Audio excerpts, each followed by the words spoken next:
কৈলাসহরের আকাশবাণী অফিসের বেহাল অবস্থা নিয়ে কেন্দ্রীয় তথ্য ও সম্প্রচার মন্ত্রীর নিকট চিঠি প্রেরণ করলেন বিধায়ক বীরজিৎ সিনহা। তিনি দাবি জানান কৈলাসহরের আকাশবাণী অফিসটি আগের ন্যায় সচ্ছল করা হোক। বিধায়ক বীরজিৎ সিনহা জানান, কৈলাসহরের আকাশবাণী অফিসটি বর্তমানে বেহাল অবস্থায় পরিণত হয়ে রয়েছে। একটা সময় গুরুত্বপূর্ণ ভূমিকা পালন করেছিল এই আকাশবাণী অফিসটি।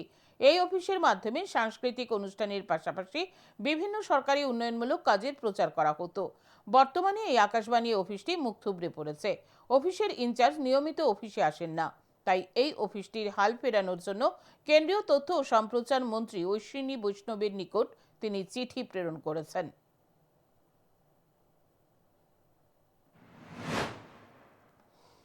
এখানে যে যন্ত্রপাতিগুলো আছে ওটা অনেকটা নষ্ট হয়েছে, এটা মেরামতেরও কোনো ব্যবস্থা নেই এবং যারা স্টেশনের ইনচার্জ আছে তারা প্রায় অনুপস্থিত থাকে। এইসব কারণে আমি মাননীয় কেন্দ্রীয় মন্ত্রী শ্রী অশ্বিনী বৈষ্ণবজির কাছে আমি চিঠি প্রেরণ করছি যাতে এই সেন্টারটি সুষ্ঠুভাবে পরিচালনা হয়।